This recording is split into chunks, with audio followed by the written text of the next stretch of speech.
चलो chapter तीजो lecture पहलो revision माटे छे आपणे उदाहरण पहलू। चलो करो वांच बेटा।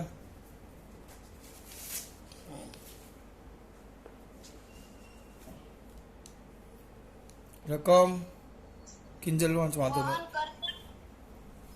અને 1 × 10⁻⁷ મીટર સ્ક્વેર જેટલા આડછેદનું ક્ષેત્રફળ ધરાવતા એક તારમાંથી વહન પામતા ઇલેક્ટ્રોનો માટે સરેરાશ ડ્રિફ્ટ ઝડપ ગણો। આ આપ્યો છે 1 મિનિટ આ આપ્યો છે 1.5 એમ્પિયર બરાબર અને આડછેદનું ક્ષેત્રફળ આપેલું છે એ બરાબર આપેલું છે 10⁻⁷ મીટર સ્ક્વેર। ડ્રિફ્ટ વેગ વહન કરવા માટે દરેક અણુ પછી વાત તો કીધું બેટા તે એવું ધારો કે એક કોપરનો પરમાણુ લગભગ એક વાહક ઇલેક્ટ્રોન આપે છે। કોપરની ઘનતા 9 × 10⁻³ કિલોગ્રામ પર મીટર ક્યુબ અને તેનો પરમાણુ દળાંક 63.5 યુ છે। ડી બરાબર 9 × 10⁻³ કિલોગ્રામ પર મીટર ક્યુબ છે બરાબર। ડી ઘનતા ડેન્સિટીનો ડી લીધો છે ડી અને પરમાણુ દળાંક એટલે આપણે m0 કહેતા તે 63.5 મ્યુ છે। મ્યુ એટલે ગ્રામ પર મોલ। તો પહેલા તમને એક વસ્તુ કોઈ મને કહેશે મને કેવી રીતે દાખલો કરશો એનીવન કોઈ કહેશે મને મારો દીકરો યાદ આવે છે કોઈને હાથ ઊંચો કરો। પરીક્ષા આપવાના ને તો દાખલા જોયા હશે ને।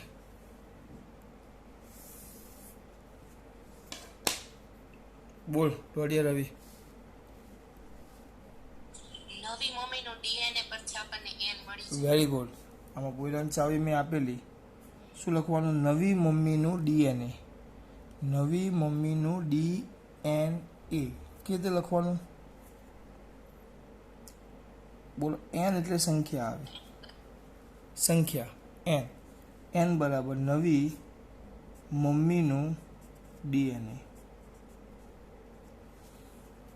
આ કિંમત મૂકો તો તમારે સૂત્ર તમને કુલ સંખ્યા મળશે n એટલે કોપરની સંખ્યા કોપર પરમાણુની સંખ્યા મળશે। તો કોપર એટલે કોઈ શબ્દ શું વાપર્યો છે કોપર પરમાણુ આ કોપર પરમાણુની સંખ્યા મળી બરાબર। એક કોપર એક ઇલેક્ટ્રોન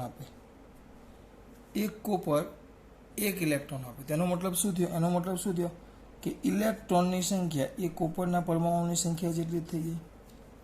એટલે આ તમને પાછો મળે એ પાછો કયો મળે આ જે તમને મળે આ સંખ્યા ઘનતા n મળે n કારણ કે એ આવશે પર આ જો મીટર ક્યુબ છે એટલે આવશે ઇલેક્ટ્રોનની સંખ્યા પર મીટર ક્યુબ એટલે તમને આ સંખ્યા ઘનતા મળી n કારણ કે મીટર ક્યુબનું દળ આપેલું છે એટલે આપણને જે સંખ્યા મળે મીટર ક્યુબમાં મળે એટલે n મળી ગયો તમને શોધવાનું પહેલા કીધું છે શું શોધવાનું કીધું છે તો પરમાણુ દળાંક હોય તો ડ્રિફ્ટ ઝડપ શોધો ડ્રિફ્ટ ઝડપનું એક જ સૂત્ર આવે આપણી પાસે J = NeVD બરાબર J = તો I/A = NeVD VD શોધવાનું છે તો VD = I એટલે આયરો આ તમે A એટલે આડછેદનું ક્ષેત્રફળ આયરું n આજે તમે સંખ્યા શોધીએ અને E એટલે 1.6 × 10⁻⁻⁴ તમારું ઉદાહરણ પહેલાનો વિડીયો આવી ગયો ડ્રિફ્ટ વેગ આવી ગયો પહેલો સેક્શન એ આવી ગયો। પછી બી પણ કીધું છે શું કીધું છે બીમાં બોલતો બેટા મળેલ ડ્રિફ્ટ ઝડપને સામાન્ય તાપમાને કોપર પરમાણુઓની ઉષ્મીય ઝડપ અને સુવાહકમાં આ ડ્રિફ્ટ ગતિ માટે જવાબદાર છે તે વિદ્યુત ક્ષેત્રની પ્રસરણની ઝડપ સાથે સરખામણી કરો। હા હવે ફરી પાછું એકવાર વાંચીશ બેટા ઉપરોક્ત મળેલ ડ્રિફ્ટ ઝડપને એક સામાન્ય તાપમાને કોપર પરમાણુઓની ઉષ્મીય ઝડપ અને સુવાહકમાં આ ડ્રિફ્ટ ગતિ માટે જવાબદાર છે તે વિદ્યુત ક્ષેત્રની પ્રસરણની ઝડપ સાથે સરખામણી કરો। ઉષ્મીય ઝડપની વાત કરીશ બેટા ઉષ્મીય ઝડપ તો ઉષ્મીય ઝડપનું સૂત્ર મારા દીકરાઓને યાદ હોવું જોઈએ V = √3kB યાદ છે 3kBT/m બરાબર 3kBT/m આ સૂત્ર હતું આપણે સર ક્યાંથી એવું એમને પૂછતા V is equal to √3 rho by 3p by rho, એને ફેરવેલું √3 kBT બાય m. kB એ બોલ્ટ્ઝમેન અચળાંક કહેવાય, T એ તાપમાન કહેવાય, 3 એટલે તમારું આ m એટલે એક પરમાણુનું દળ થાય. ધ્યાન આપજો, એક પરમાણુનું દળ છે આ. તમારા દીકરાઓને ખબર પડવી જોઈએ, તમને એક પરમાણુનું દળ કીધું છે, તો એક પરમાણુનું દળ m બરાબર, એક પરમાણુનું દળ m બરાબર કુલ દળ આખું દળ છેદમાં n. અણુભાર લઈ લો તો એ ચાલે ને. n એટલે એવોગેડ્રો અંક અને m એટલે હું શું લખું છું, m0 લખું છું અણુભાર. એવોગેડ્રો અંક અને અણુભાર, આનો મતલબ શું થાય? આનો મતલબ શું થાય? mo એટલે કે એક મોલના અણુઓનું દળ. આ થાય એક મોલ અણુઓની સંખ્યા, તો સંખ્યા વડે ભાગી નાખો તો એક અણુનું તમને દળ m મળી જાય. આ જે દળ તમને m મળ્યું, આ જે તમને દળ m મળ્યું દીકરા, એની કિંમત તમે આની અંદર મૂકી દો તો તમને ઝડપ v મળી જાય. આ જે ઝડપ છે એ તાપમાનને કારણે છે અને આ તમારો ડ્રિફ્ટ વેગ છે. બસ પછી આ બંનેની તમને સરખામણી કરવાની કીધી છે, બેનો ગુણોત્તર લઈ લેવાનો. સરખામણી એટલે ગુણોત્તર, બેસ્ટ. સરખામણી એટલે ગુણોત્તર. સૌથી પહેલું આટલું યાદ રાખવાનું છે, પહેલાં નવી મમ્મીનું ડી અને એમ ખબર ન પડે આખું પદ લખવું પડે. પછી તમારે અહીંયાને ગ્રામમાં 63.5 ગુણ્યા 10 - 3 કિલોગ્રામ કરવું પડે, અત્યારે ડાયરેક્ટ થઈ જાય કે આટલા કિલોગ્રામે 1 મીટર ક્યુબે આટલું દળ, આટલા દળ માટે 1 મીટર ક્યુબ બરાબર, અને સંખ્યા કેટલી આવે? 1 મોલ. એ લાંબુ પદ, તેના કરતાં નવી મમ્મીનું ડીએનએ એ પદ એ જ થાય. મેં તમને વિડીયો જોશો ને તો આખું મેં આ સમજાવેલું છે, એટલે એમાં ટાઈમ નથી બગાડવાનો આપણે. ચલો આગળ. બસ પછી શું કીધું છે તમને? તો વિદ્યુત ક્ષેત્રના પ્રસરણની ઝડપ સાથે સરખાવો. આ જે ડ્રિફ્ટ ગતિ છે વીડી, આ તો આવી ગયો. આ તાપમાનનો વેગ તમે વીટી મેળવો. હવે શું કહે છે? જે ડ્રિફ્ટ ઝડપ છે, ડ્રિફ્ટ ઝડપ, આ જે ડ્રિફ્ટ ઝડપ છે વીડી, એને વિદ્યુત ક્ષેત્રની ઝડપ સાથે, વિદ્યુત ક્ષેત્ર ઈની ઝડપ, તમારા દીકરાઓને ખબર પડવી જોઈએ. વિદ્યુત ક્ષેત્ર એટલે આપણા માટે વિદ્યુત ક્ષેત્ર આપણે કોને કહીએ? પ્રકાશ. પ્રકાશ સમજાય તો સતત બદલાતું જતું વિદ્યુત ક્ષેત્ર આવે. આમ એકલું વિદ્યુત ન આવે, પ્રકાશમાં વિદ્યુતની સાથે સાથે સતત બદલાતું જતું આમ ચુંબકીય ક્ષેત્ર પણ આવે. આમ એ વિદ્યુત ક્ષેત્ર પણ આવે અને ચુંબકીય ક્ષેત્ર પણ આવે. સમજો બેટા, આમ બે આવે, બંને આવે. વિદ્યુત ક્ષેત્ર પણ આવે અને ચુંબકીય ક્ષેત્ર પણ આવે. તો આની વિદ્યુત ક્ષેત્રની ઘટક એટલે ખરેખર પ્રકાશની ઝડપ જ થાય. એ ખરેખર પ્રકાશની ઝડપ જ થાય. ને પ્રકાશની ઝડપ કેટલી થાય? v બરાબર c. એટલે આ vd બાય c અથવા c બાય vd, જે ગુણોત્તર કીધું એ તમારે લઈ લેવાનું. ચો બેટા, ખબર પડી આમાં? માટે નિક્રોમ તારનો ઉપયોગ થાય છે. જ્યારે તેમાંથી અવગણ્ય પ્રવાહ પસાર કરવામાં આવે છે ત્યારે ઓરડાના તાપમાને તેનો અવરોધ 75.3 ઓહ્મ જેટલો મળે છે. જ્યારે ટોસ્ટરને 230 વોલ્ટના ઉદ્ગમ સાથે જોડવામાં આવે છે ત્યારે અમુક સેકન્ડ બાદ પ્રવાહનું મૂલ્ય 2.68 એમ્પિયર જેટલું સ્થાયી બને છે. તો નિક્રોમ તારનું સ્થાયી તાપમાન કેટલું હશે? નિક્રોમ માટે સંકળાયેલ તાપમાનના ગાળા પરના સરેરાશ અવરોધના તાપમાનનું ગુણાંકનું મૂલ્ય 1.70 × 10⁻⁴ સેલ્સિયસ ઇન્વર્સ છે. જો પહેલા નિક્રોમનો તાર છે, સમજો ટોસ્ટરમાં તાર આ ગૂંચળું છે, એમાંથી અવગણ્ય પ્રવાહ એટલે જ્યારે શરૂઆતમાં પ્રવાહ પસાર ન થાય, I બરાબર 0 હોય, કોઈ પ્રવાહ પસાર થતો નથી આ તારમાં શરૂઆતમાં, આ I છે, એમ કહીશ કે કોઈ પણ પ્રકારનો પ્રવાહ પસાર થતો નથી એમ કહીશ, બરાબર. તો પ્રવાહ પસાર કરવામાં, અવગણ્ય પ્રવાહ પસાર કરવામાં ત્યારે તાપમાનને એ લોકોએ 27°C તાપમાન કીધું છે. તો હું શું કરીશ? એને θ0 લઈ લઈશ, સંદર્ભ તાપમાન. તો એ આપણું 27°C, ધ્યાન આપજો, બરાબર. અને ત્યારે એનો અવરોધ કીધો છે rθ0. ત્યારે એ લોકોએ અવરોધ એનો કીધો 75.3 ઓહ્મ, આવું કીધું છે લોકોએ, બરાબર. હવે એમાંથી 230 વોલ્ટના ઉદ્ગમ સાથે જોડવામાં આવે. આને કોઈક ઉદ્ગમ સાથે જોડીએ. હવે આપણે એ લોકો એ કહે છે કે આને કોઈક ઉદ્ગમ સાથે જોડવા, ઉદ્ગમ. તો ચલો અહીંયા તેના જો હવે કિસ્સો બદલાઈ ગયો. તો તમને એમ કીધું છે કે હવે આપણે પ્રવાહ પસાર થાય છે, ઉદ્ગમ સાથે જોડો તો આમાં પ્રવાહ પસાર થાય. તો કંઈક પ્રવાહ I બરાબર I પસાર થાય. ત્યારે વોલ્ટેજ કીધો છે તમારો 230 વોલ્ટ. સમજો, વોલ્ટેજ કીધો છે 230 વોલ્ટ. વોલ્ટેજ 230 વોલ્ટ છે અને પ્રવાહનું મૂલ્ય તમને આપી દીધું છે I બરાબર 2.68 એમ્પિયર. તો નિક્રોમ 3નું તાપમાન થીટા શોધવાનું તમને કીધું છે. તમારા દીકરાઓને પહેલાં અવરોધ મળી જાય, વોલ્ટેજ ને પ્રવાહ છે તો R theta is equal to V by I, એટલે તમને અહીંયા આર થીટા મળી જાય. પછી આપણું સૂત્ર કયું સૂત્ર બેટા?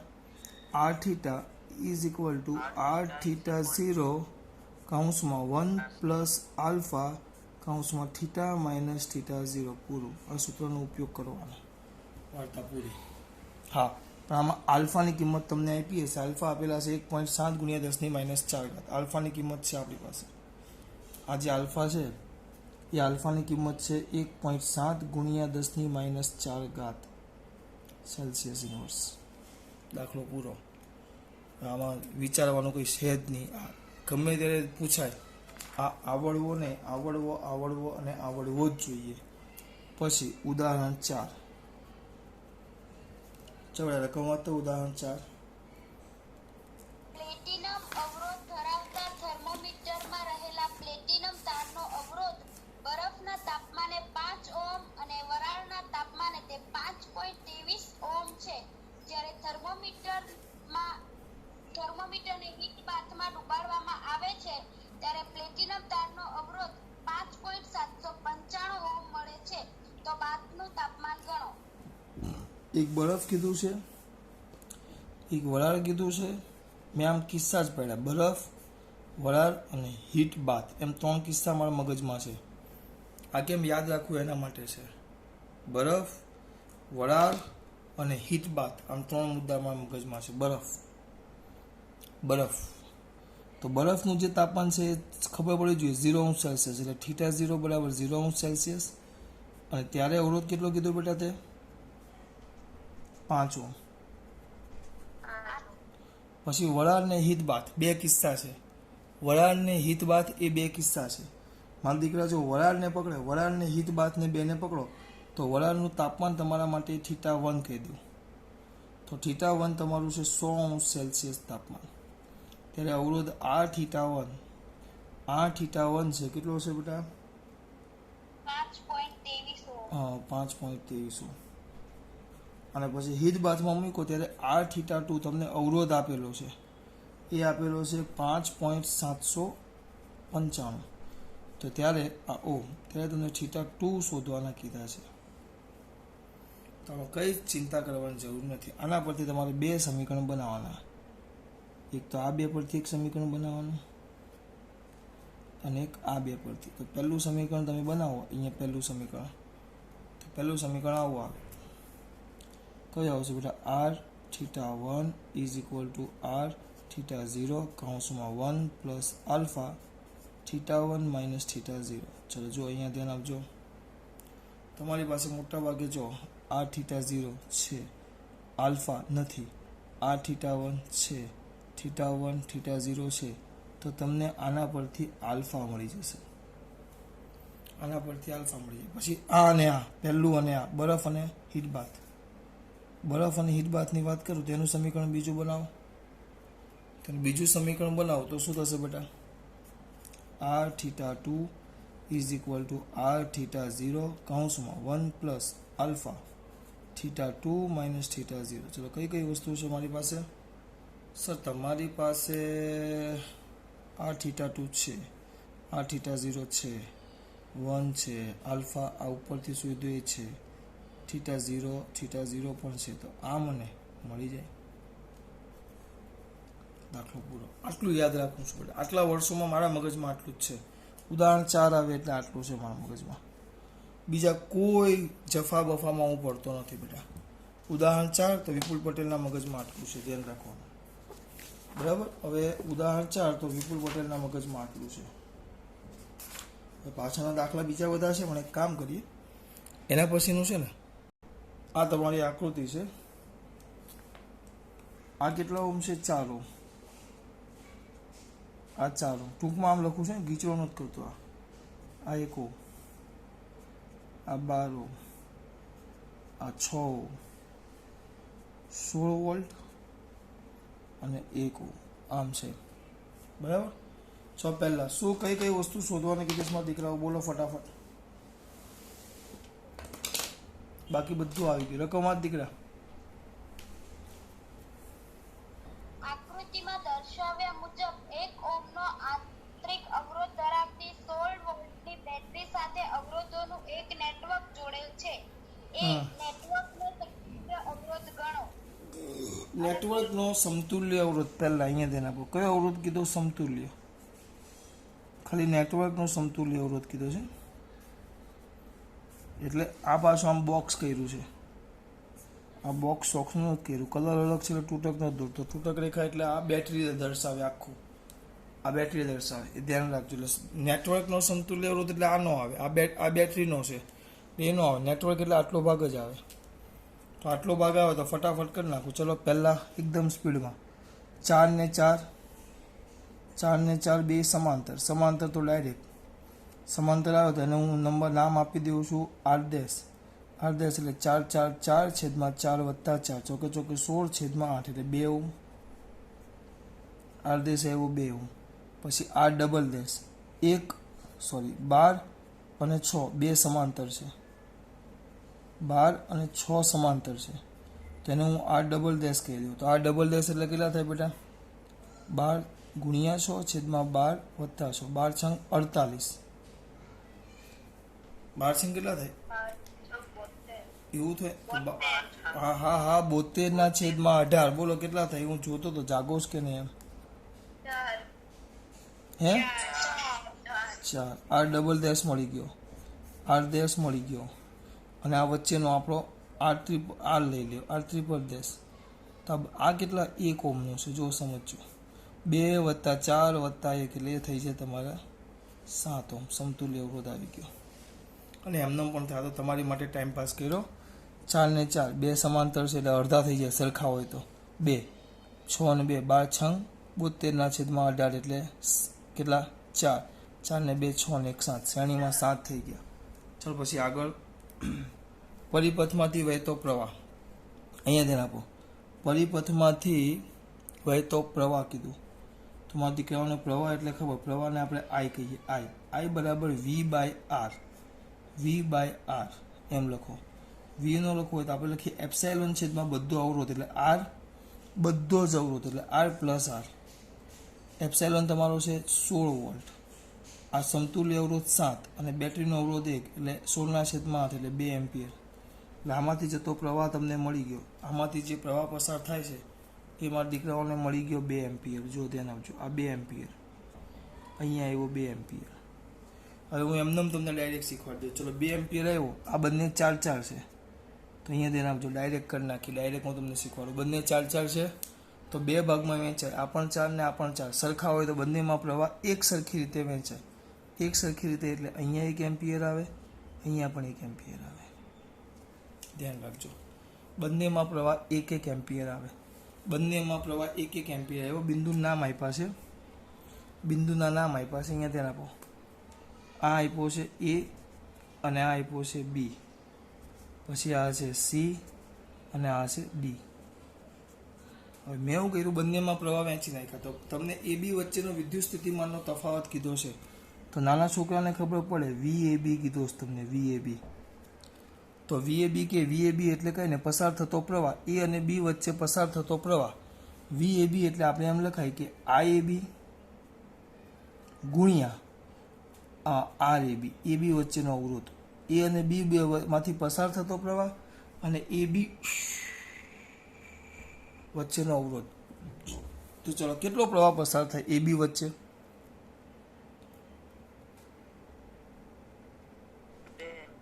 હા જોરથી બોલો. 2 એમ્પિયર. તો 2 ગુણ્યા RAB. આ બંને વચ્ચેનો અવરોધ કેટલો? આ બંને વચ્ચેનો અવરોધ કેટલો? 2 ઓહ્મ. 2 તો 2 ને 2 4 વોલ્ટ તફાવત આવ્યો આનો. જો સમજો કેટલો આવ્યો? 4 વોલ્ટ. ડાયરેક્ટ શીખવાડું છું. પ્રવાહ વહેતો જાઉં છું એમને જ. પછી 2 ભેગા થાય એટલે અહીંયા પાછો કેટલો આવશે? 2 એમ્પિયર. આવ્યો 2 એમ્પિયર. તો BC વચ્ચેનો તફાવત કીધો છે. VBC બરાબર IBC ગુણ્યા RBC. તો IBC તો 2 છે અને RBC બી અને સી વચ્ચેનો અવરોધ ખાલી એક જ છે, એક, એટલે એ થાય તમારો 2 વોલ્ટ. એ થાય તમારો 2 વોલ્ટ. પછી આ એક છે. હવે તમે ડાયરેક્ટ VCD લઈ લો, VCD, તો ICD અને RCD, તો C અને D આમાંથી પસાર થતો પ્રવાહ તો 2 એમ્પિયર જ આવશે, અને RCD આ બંને વચ્ચેનો સમતુલ્ય અવરોધ આપણે શોધેલો કેટલો છે? 4. તો આ થાય 8 વોલ્ટ થઈ ગયો. જુઓ કેટલા વોલ્ટ થયો? 8 વોલ્ટ વોલ્ટેજ આવી ગયા. એટલે અહીંયા જોજો ને, ખાસ અહીંયા સમજજો, કુલ 16 વોલ્ટ છે, કુલ 16 છે. તો આ ભાગમાં વહેંચાય આટલા A અને B વચ્ચે વહેંચાય કેટલા? 4 વોલ્ટ. અહીંયા વેચાય 2 વોલ્ટ, અહીંયા વેચાય 8 વોલ્ટ. તો સર 4 ને 2 6, 6 ને 8 14. તો સર અહીંયા 16 વોલ્ટ છે, 14, 4 ને 2 6, એટલે આ 10 ને આ 14 થયો. હા, એટલે 2 વોલ્ટ અહીંયા વેચાય. એમ કે 2 વોલ્ટનો વિદ્યુત સ્થિતિમાનનો તફાવત, એટલે કે આ અવરોધમાંથી પસાર થાય તો કોઈક વિદ્યુત ભાર હોય ને, કોઈક વિદ્યુત ભાર, તો એ વિદ્યુત ભારનો 2 વોલ્ટ જેટલો, એટલે એનો મતલબ એમ થયો કે 2 વોલ્ટ જેટલી ઉર્જા એ ગુમાવે જ્યારે આ અવરોધમાંથી પસાર થાય. એટલે આવી ગયું. અને અહીંયા છે પ્રવાહ વહેંચો. ત્રીજામાં તમે પ્રવાહ વહેંચવાનું ભૂલી ગયા સાહેબ. અહીંયા ત્રીજામાં પ્રવાહ વહેંચવાનું ભૂલી ગયા. ત્રીજામાં પ્રવાહ વહેંચવાનું ભૂલી ગયા. તો સર એમાં શું કરવાનું કહી દીધું, મેં તમને શીખવાડેલું બેટા. આ 6 અને આ 12, જો મેં તમને સમાંતર હોય તો વોલ્ટેજ સરખા, તો પ્રવાહ વોલ્ટેજ સરખા હોય તો પ્રવાહ એ અવરોધના વ્યસ્ત પ્રમાણમાં હોય. જો હું આને 1 ગણું તો આ 2 થાય, જો આને 1 ગણું તો આ 2 થાય, જો આને હું 1 ગણું તો આ 2 થાય.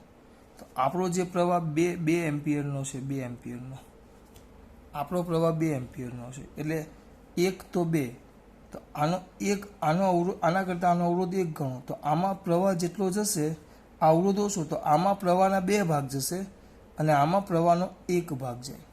1 ભાગ એટલે ખબર પડવી જોઈએ, 2 એમ્પિયરના 1/3 ભાગ જાય, અને આમાં 2 એમ્પિયરના 2/3 ભાગ થાય. 3 ભાગમાંથી 2 ભાગ 2 એમ્પિયરનો, કારણ કે અહીંયા અવરોધનો 1 ભાગ છે, અહીંયા અવરોધનો 2, અહીંયા અવરોધ બમણો છે આના કરતાં, તો એના 3 ભાગ પાડો, કારણ કે આનો 1 ભાગ અને આના 2 ભાગ, એમ કુલ ભાગ પાડવાના. હું બોલું છું એ ખબર પડે છે બેટા? આ મસ્ત વસ્તુ છે, આ ડાયરેક્ટ કરવા માટે. તો આ કરી નાખો, તમને તમારો જવાબ મળી જાય. 4/3 ને પેલું 2/3, 4/3 અને આ થાય 2/3. એ તમારા 2ના પ્રવાહ પણ મળી જાય. જો આ સમજવાની વસ્તુ છે. એટલે મેં બધાના પ્રવાહ શોધી લીધા. પછી શું શોધ્યું બેટા બીજું? આપણે પ્રવાહ, વોલ્ટેજ ને બધું જોયું. ઉદાહરણ 3.5. હવે જોઈએ ઉદાહરણ 3.6. પણ ચલો ખાસ વાત, જય શ્રી કૃષ્ણ. ના રહેવા દો, 1 મિનિટ ચાલુ રાખો. ચલો ચાલુ રાખો. ક્યાં આવ્યા આપણે?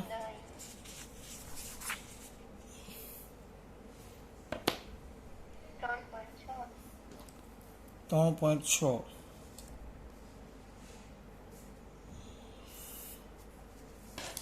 બોલો શું કરું 3.6માં?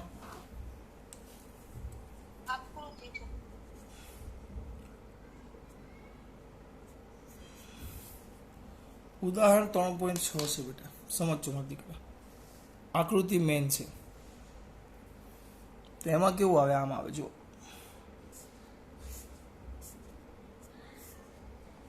અરે નાની દોરાઈ ગઈ આકૃતિ, વાંધો નહીં. ચલો, લાલમાં કાળું દોરવાનું, જો કાળામાં લાલ દેખાય ને. આમ એક સમઘન છે, જેના દરેક બાજુમાં અવરોધ કેટલા છે? 1 ઓહ્મ ને એવા 12 છે. બધામાં 1 ઓહ્મ છે. દોડતો નથી, ગીચડો થશે. વિચાર લ્યો કે આની દરેક ભૂજામાં 1 ઓહ્મ છે. દરેક ભૂજામાં, આમાં બધામાં 1 બધામાં 1 ઓહ્મ અવરોધ છે. સમજો ખાસ. 12 ભૂજા 12 છે. અને એમ કીધું છે એના સામેના વિકર્ણના શિરોબિંદુ, એટલે એક અહીંયા આવે અને એક અહીંયા આવે. આ બેને જોડવાના છે, અને એની સાથે આપણે એક બેટરી જોડવાની છે. બેટરી આ રીતે. તો આનો સમતુલ્ય અવરોધ અથવા પસાર થતો પ્રવાહ શોધવાનો કીધો છે. પસાર થતો પ્રવાહ શોધવાનો કીધો છે બેટા. પસાર થતો શું શોધવાનો કીધો છે? પ્રવાહ. સમજો. પસાર થતો પ્રવાહ શોધવાનો કીધું છે મારા દીકરા. હવે આમાં મેં તમને એક વસ્તુ એક સમજાવેલું. સર શું કરશું આપણે? જો ચાલુ કરો, અહીંયાથી ચાલુ કરો. તો અહીંયાથી આપણો પ્રવાહની વહેંચણી. જો અહીંયાથી પ્રવાહની વહેંચણી આઈ પ્રવાહ જાય. સમજો ખાસ, હું આઈ લેવ તો પ્રવાહ કેવો છે? અવરોધ જોવાના, દરેક ભુજોનો એક સરખો છે. રસ્તા જુઓ, અહીંયાથી જાય તો 1 2 3 અહીંયા સુધી પહોંચવા. હું બોલું છું બેટા 1 2 3 1 2 3 1 2 3. હા, પછી એમ અમુક એમ થશે, આમ નો જાય 1 2 3 4 5 એમ નો હોય. પ્રવાહ છે ને આપણા કરતાં બુદ્ધિશાળી છે. ઇલેક્ટ્રોન એ ઓછામાં ઓછા અવરોધવાળા રસ્તે જાય. એટલે બધી રસ્તે જશો તો એક સરખો અવરોધ છે. એટલે પ્રવાહની વહેંચણી 3 ભુજામાં એક સરખી થાય. બરાબર. એટલે આપણે શું કરશું? સરળતા માટે 6 ભાગ પડે છે, આપણને ખબર છે આ દાખલામાં. એટલે અહીંયા આપણે પ્રવાહ 6i લઈ લેવાનો. આ ભૂલ ન થવી જોઈએ, આ યાદ જ રહેવું જોઈએ. આપણો આ પ્રવાહ 6i આવશે. પ્રવાહ 6i આવે તો અહીંયાથી જશે બેટા. એટલે અહીંયા આવે 2i, આ આવે 2i, આ આવશે 2i. બરાબર. કારણ કે 6ના 3 સરખા ભાગ. પછી અહીંયાથી આ i, આ i, આનો ભાગ આવશે i, અને એક ભાગ અહીંયા આવશે i, અને એક ભાગ i અહીંયા આવશે, અને એક ભાગ i આમ છે. આમ પ્રવાહ વહેંચાય, ધ્યાન રાખજો. આમ પ્રવાહ વહેંચાશે. પછી એક આ નીચેથી, એક આ નીચેથી, અને એક આ બે ભેગા થાય. નીચેથી ને આ બે ભેગા થાય. અહીંયા આવશે 2i, આ i અને i ભેગા થાય તો આ થઈ જાય 2i, i ને i ભેગા થઈ જાય એટલે 2i. એટલે પરિણામે અહીંયા ભેગા થાય છે 6i પાછા મળી જાય આપણને. બરાબર. હવે આપણે કંઈ જ કરવાની, ગમે તે એક નામ આપી દેવાનું. જે ચોપડીમાં નામ આપ્યું એનો ઉપયોગ કરવો. આ A B C, મારે બીજાની કંઈ જરૂર નથી. આ સીધેશ, આ E. બરાબર. તો તમારે હવે એક આખો લાઈન લઈ લેવાનો, એક લાઈન આખો બંધ માર્ગ લઈ લેવાનો. તો A B, આ નીચેથી લખું છું A B C, સીધેશ E, A માટે ક્રિચોફનો બીજો નિયમ. ક્રિચોફનો કયો નિયમ બેટા? બીજો નિયમ. તો ક્રિચોફનો બીજો નિયમ લખું તો ચાલુ કરી નાખો. પ્રવાહ મુસાફરી એક જ દિશામાં. -2ir અવરોધ આર લઈ લઈએ, કારણ કે આ બધાનો અવરોધ સરખો આર લઈ લઈએ. માઇનસ પછી કરીએ અયર અવરોધ આર લઈ લઈએ. -2 અયર ચાલ્યા માઇનસથી plus epsilon is equal to 0. તો વ્યવસ્થિત લખશો તો એપ્સાઇલોન ઇઝ ઇક્વલ ટુ +5 અયર. પણ આપણને કીધું છે આર બરાબર 1 લઈ લે. છેલ્લે મૂકો તો આ કિંમત ચાલે, આરની કિંમત છેલ્લે મૂકો તો એ ચાલે. તો એના પરથી epsilon is equal two 5i એ પછી મૂકશું. ચલો ને, પહેલાં તમારે આવી ગયું 5 અયર, પહેલું આવી ગયું. બરાબર. હવે સૌથી અગત્યનો મુદ્દો, આખો ભાગ કાઢી નાખવાનો અને એની જગ્યાએ આ A અને B વચ્ચે છે આખો ભાગ કાઢી નાખવાનો. એની જગ્યાએ જે A અને B છે એની વચ્ચે સમતુલ્ય અવરોધ R મૂકી દેવાનો. માત્ર સમતુલ્ય અવરોધ. પછી આપણે એવું કરેલું બેટા, ખાલી એ નાનો એવો ચેન્જ કરેલો કે અહીંયા છે ને આપણે કેપિટલ R ત્રિજ્યાનો એક મોટો અવરોધ લઈ લેવાનો. અહીંયા સર એક નામમાં ટ્યુશનનું નામ પણ નથી. એ હર્ષિલ છે, એ એક જ મિનિટ ચાલુ રાખ બેટા. જો હવે પછી શું કરવાનું ખબર? આખો આ કાઢીને અવરોધ આર મૂકી દેવાનો. જેવો તમે અવરોધ આર મૂકશો બેટા, અહીંયા જેવો તમે અવરોધ આર મૂકો, સમજજો એ જ વસ્તુ આવે, બીજું કાંઈ ફરક ન પડે. પ્રવાહ તમારો 6i છે, પ્રવાહ તમારો 6i છે. ક્રિચોફનો નિયમ વાપરો, ડાયરેક્ટ જ આવશે 6 a year is equal two epsilon. આ આવશે plus epsilon is equal to 0. અહીંયાથી આખું ફરીને પાછા આવો એટલે 6 અયર, પાછા અહીંયા આવો એટલે આ એપ્સાઇલોન છે. પ્લસથી માઇનસથી પ્લસ એટલે plus epsilon is equal to 0. તો એપ્સાઇલોન ઇઝ ઇક્વલ ટુ 6 અયર. જો એપ્સાઇલોન ઇઝ ઇક્વલ ટુ 6 અયર. આ બે વસ્તુ આવી ગઈ. બસ હવે કંઈ કરવાનું નહીં, બેને સરખાવો, બેને સરખાવો બેટા. જેવું તમે બેને સરખાવશો દીકરા, તરત જ શું થશે ખબર? આ બેને સરખાવો તો તમને મળશે, ક્યાં ગયું? 5 small a year is equal to 6 a year. તેમાંથી કોણ શું થશે? આઈ ઉડી ગયો, આ 5, 5 બરાબર આર આવ્યો, આર બરાબર 5 ઓમ આવ્યો, અવરોધ તમારો 5 ઓમ આવ્યો. તમને વોલ્ટેજ શોધવાનો કીધો છે, વોલ્ટેજ સોરી વોલ્ટેજ નથી કીધો, પ્રવાહ શોધવાનો કીધો છે, પ્રવાહ. બરાબર, શું શોધવાનો કીધો છે? પ્રવાહ. તો પ્રવાહનું સૂત્ર શું આવશે? આપણે એક કામ કરો, આ 5 આવ્યો તો આની અંદર શું મળ્યું તમને? આર મળ્યો ને, આર મળ્યો, આઈ પ્રવાહ એટલે આપણે 6. હલો હલો, એક મિનિટ, મને ખબર છે, એક બોલો બધા એક સાથે નહીં. 5/6. હા કેમ 5/6? હા 5/6. ઓકે ચલો 5/6 આવ્યો, આર બરાબર 5/6 આ. હવે આપણે ગમે ત્યાં આપણે શોધવાનો છે પ્રવાહ. આપણા માટે પ્રવાહ છે 6I. જોજો, આપણો પ્રવાહ I નથી, 6I છે. તો અહીંયા કિંમત સીધું મૂકી દો ને, અહીંયા આની અંદર કિંમત મૂકી દઉં છું, આની અંદર. ઓકે, સ્મોલ આરની કિંમત બોલ્યો તો ખરા બેટા, સ્મોલ આરની કિંમત આપણે 1 મૂકી દીધી એટલે 5/6 આવી ગયો. હવે અહીંયા જો આવ્યો, આની અંદર અહીંયા મૂકું છું, જો આવ્યું તો epsilon is equal to 6 a year છે. બરાબર, epsilon is equal to 6 a year, પણ 6I એટલે આપણો પ્રવાહ થયો, તો આ થાય એપ્સાઇલોન બાય આર થાય. આ આપણો પ્રવાહ થયો, 6I પ્રવાહ છે, I પ્રવાહ નથી, 6I પ્રવાહ છે. જો ધ્યાન આપજો, 6I પ્રવાહ છે. તમે 6I બરાબર મૂકશો તો એપ્સાઇલોન કેટલા છે? એપ્સાઇલોન 12 હતા ને,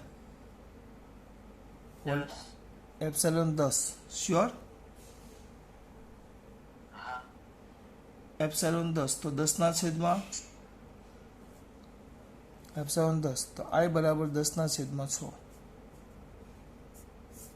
પણ 6I 10 આવી ગયો ટૂંકમાં, એટલે અહીંયાથી જે પ્રવાહ પસાર થાય એ 10 એમ્પિયર છે. આપણે જવાબ આખો અલગ આવ્યો ભાઈ.